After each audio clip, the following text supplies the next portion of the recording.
अभी हमारा आ गया टाइटल ब्लॉक। टाइटल ब्लॉक क्या चीज होती है, इसको थोड़ा सा डिटेल में समझना पड़ेगा, क्या क्या इन्फॉर्मेशन इसमें होती है और वो इन्फॉर्मेशन हमारे क्या काम आती है, जिससे हमें प्रोग्राम बनाने में, ड्राइंग पढ़ने में आसानी होती है। टाइटल ब्लॉक लेआउट के अकॉर्डिंग होते हैं। टाइटल ब्लॉक हमारे एक वर्टिकल में हो सकता है, एक हॉरिजॉन्टल में। जैसे ड्राइंग का लेआउट बना हुआ है तो ये वर्टिकल में भी होता है और हॉरिजॉन्टल में भी हो सकता है। तो टाइटल ब्लॉक की हमेशा जो पोजीशन होती है वो किधर होती है? ये हमारा राइट बॉटम में रहेगा। अब टाइटल ब्लॉक में क्या क्या इंफॉर्मेशन होती है उसको समझते हैं। सबसे पहला जो होता है हमारा टाइटल ब्लॉक के अंदर, name and address of the company who produce और ओन द ड्राइंग। ड्राइंग जो है एक किसी की भी ड्राइंग नहीं होती है। ड्राइंग एक किसी कंपनी की प्रॉपर्टीज होती है जिसने ये ड्राइंग बनाई है, तो उसकी पूरी होल रिस्पॉन्सिबिलिटी होती है और ये ड्राइंग की जिम्मेवारी पूरी उसी की होती है। जो भी लिखा हुआ है पार्ट उसके अकॉर्डिंग बना होता है। तो ये उस ड्राइंग मैन्युफैक्चरर की डिपेंड करता है कि ये पार्ट किसके लिए बनाया जा रहा है। सेकंड आता है इस पर the part number and description. Part number और डिस्क्रिप्शन ये भी एक यूनिक सी चीज है। मैं आपको इसके बारे में बताऊंगा क्या चीज होती है। ये तीन चीज मेजर काम करते हैं आपका। पार्ट नेम, पार्ट नंबर और ड्राइंग नंबर, ये तीन अलग अलग चीज है। तीनों का अपना एक महत्व है और तीनों का कोरिलेशन होता है आपस में। इसको मैं एक्सप्लेन करूँ तो बता देता हूँ आपको कि क्या चीज होती है। सपोज करो कि आपकी एक जो कंपोनेंट है, बोल दिया किसी ने कि ब्लॉक है। सपोज करो ब्लॉक। अब ब्लॉक एक ये कॉमन वर्ड्स है। ये आपका नाम हो गया, नेम। ये एक ब्लॉक कॉमन नेम हो गया। तो ब्लॉक में भी डिफरेंट डिफरेंट मॉडल के हिसाब से अलग अलग हो सकते हैं। तो यहाँ पे तो हम पूरी डिटेल लिख नहीं सकते, तो इसको हम आइडेंटिफाई करने के लिए क्या करना होता है, इसमें ब्लॉक के साथ हम लिखते हैं इसका नंबर।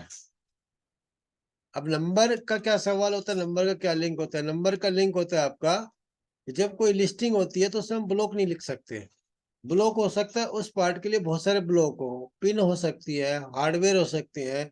बोल्ट में कॉमन नहीं लिख सकता। तो ये बहुत सारे कॉमन वर्ड्स हैं। वाशर है, ब्लॉक है, बेरिंग है, आपके जो आपके एक किसी असेंबली में मल्टीपल्स यूज हो सकते हैं। मल्टीपल्स मतलब आपको बोले कि यार पिस्टन है और आपका कोई बोल्ट है, रिविट है, लाइक इस तरह के पार्ट्स है। क्योंकि ड्राइंग हर पार्ट की होती है, चाहे कोई भी पार्ट हो। तो जो नंबर निकल के आता है, नंबर हमारा लिस्टिंग करने के लिए काम में आता है। और लिस्टिंग की क्या जरूरत पड़ती है? जब हमें काउंट करते हैं कि ये पार्ट नंबर आपका फलाना फलाना, मान लो पार्ट नंबर मैंने लिखा 1 2 3 4 5 6, सपोज करो मैंने ये पार्ट नंबर लिखा। तो ये पार्ट नंबर कितनी क्वांटिटी लग रही है हर एक पार्ट में? सपोज करो हमारे 4 पार्ट लग रहे हैं। तो जब हम इसकी काउंटिंग करेंगे, इसको स्टोरेज करेंगे या इसके लिए कोई भी प्लानिंग करेंगे, तो हमें पता होगा कि ये पार्ट एक सेट बनाने के लिए हमें 4 पीस का क्वांटिटी चाहिए होगा, तब एक सेट कंप्लीट बनेगा। Like this. ये नंबर का काम करता है। अब क्या होता है, टाइम टू टाइम जैसे जैसे आपके चलती हैं चीजें मार्केट में, तो समय समय पे ये अपग्रेड होती रहती हैं। तो अभी अपग्रेड करने के लिए हमें क्या चाहिए होता है? सपोज करो पहले कोई डायमेंशन थी, कोई फील्ड में दिक्कत आई या कहीं पे किसी को इश्यू लगा, तो रिक्वायरमेंट के बेस पे उस डायमेंशन को चेंज कर दिया, रिवाइज कर दिया। अब डायमेंशन रिवाइज करने के बाद क्या चीज अपडेट करेंगे? हमें क्या पता लगेगा? नंबर को चेंज नहीं कर सकते, ब्लॉक को चेंज नहीं कर सकते। अब बचा हमारा ड्राइंग नंबर। ड्राइंग नंबर जो चीज होती है वो एक कंपनी की प्रॉपर्टीज होती है, और जो ड्राइंग ओन करता है वो उसी के पास पूरा रिकॉर्ड होता है कि लेटेस्ट ड्राइंग कौन सी है। तो हमें क्या करना होता है, एक पार्ट ड्राइंग डिफाइन करना होता है। सपोज करो हमारा ए 1 2 3 4, ये आपका मान लो कोई ड्राइंग नंबर सीरीज चल रहा है उसका। वो सीरीज कौन कैसे देता है वो सब अपनी कंपनी पर डिपेंड करता है। उसके बाद ओब्लिक करके हमारा रिवीजन होता है, शायद ए या A1 या P1 P3 R1, कोई भी हमारा रिवीजन हो सकता है। 1 2 3 4 5 जो भी सीरीज चल रही है लास्ट में। तो जब भी हमारी ड्राइंग अपडेट होगी तो ये हमारा सीक्वेंस आगे बढ़ता रहेगा। ये आगे A1 था, P1 था, या P2 हो गया, P3 हो गया, P4 हो गया, P5 हो गया, जैसे भी हो गया। ये तीनों का कोरिलेशन होता है। इससे हम ये अंडरस्टैंड कर सकते हैं कि लेटेस्ट रिवीजन कौन सा है, P2। इसकी फिर लास्ट में डेट होगी रिवीजन की, किस डेट को रिवाइज हुआ था। ये थे हमारे तीनों के, मैंने लिंक बताया आपको कौन सा किससे लिंक होता है। अब उसके बाद आता है मास। मास का मतलब वजन। तो पर्टिकुलर एक पार्ट के लिए कितना वजन है इसका। वजन की क्यों जरूरत पड़ती है? वजन की इसलिए जरूरत पड़ती है जब कंप्लीट कोई असेंबली बनाते हैं किसी चीज की, क्योंकि ये पार्ट अकेला तो रहता नहीं है, इसमें कुछ ना कुछ चीज लग के कहीं ना कहीं तक भी लगेगा। तो जब असेंबली बनती है तो टोटल वेट कैसे काउंट किया जाता है? सारे पार्ट को जोड़ के, नंबर ऑफ क्वांटिटी जोड़ के पार्ट की वैल्यू निकलती है कि सारे पार्ट लगने के बाद कितने वजन का बन जाएगा। तो डिजाइनर ही इसका पार्ट एक थ्योरेटिकल कैलकुलेशन से निकालता है कि पार्ट का वेट कितना है। और पार्ट का वेट हमें इसलिए भी जरूरत पड़ती है जब कोई हमें फिक्चर डिजाइन करते हैं या कोई मेटेरियल का मूवमेंट करने के लिए जरूरत पड़ती है, तो तब पार्ट के वेट की जरूरत पड़ती है कि एक बार में कितने पार्ट स्टोर कर सकते हैं, कितने पार्ट मूव कर सकते हैं, किसी बिन में डालने हैं, किसी बॉक्स में डालने हैं, तो जब पार्ट के वेट की जरूरत पड़ती है।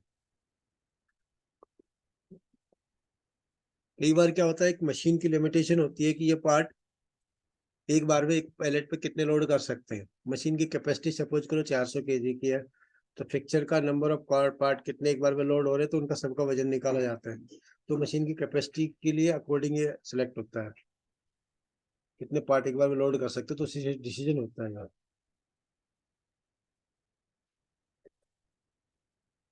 उसके बाद आता है आपका मटेरियल। मटेरियल भी इम्पोर्टेंट है। तो ये हमारा कैसे पता लगेगा, मैं एक एक चीज बताता हूँ आपको। पार्ट का नेम और नंबर, पार्ट का नेम और नंबर जो है ना कंपनी डिफाइन करती है, कहीं भी दिख सकती है। उसके बाद आपका पार्ट नंबर एंड डिस्क्रिप्शन। तो यहाँ हमें समझ में आता है कि ड्राइंग नंबर, पार्ट नंबर और पार्ट नेम, ये तीन हमें चीज जो मैंने बताई आपका हो गया। मास हमारे यहाँ लिखा था वेट, ये केजी में भी हो सकता है, पाउंड में भी हो सकता है, it depends on units. Material, material यहाँ पे मेंशन किया हुआ है कि FG260 ग्रेड है।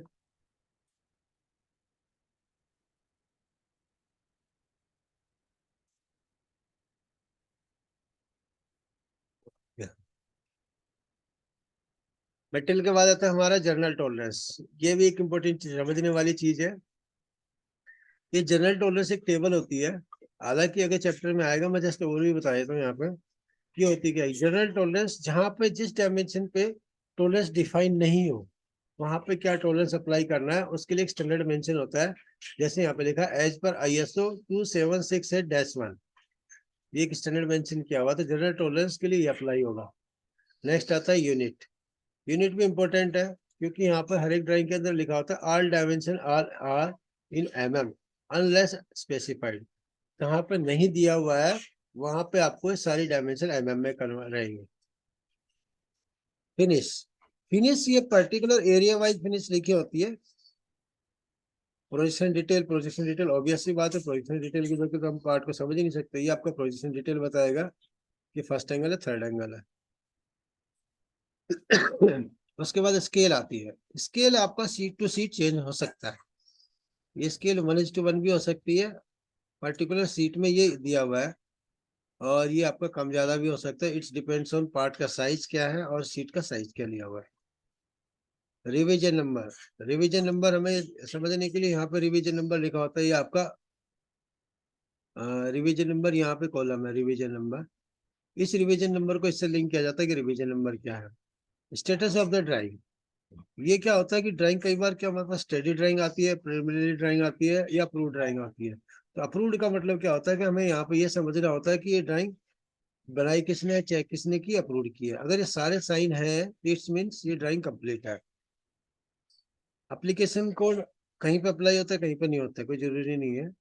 फाइनल प्रोटेक्टिव कोटिंग, ये भी एक जरूरी होता है कि ये पार्ट पूरा कंप्लीट मशीनिंग होने के बाद पार्ट किस शेप में रहने वाला, तो ये प्रोटेक्टिव कोट कौन सी करनी है। फॉर एग्जाम्पल यहाँ पे हीट ट्रीटमेंट करना है या रस्ट प्रिवेंटिव ऑयल लगाना है, जो भी कुछ हो सकती है।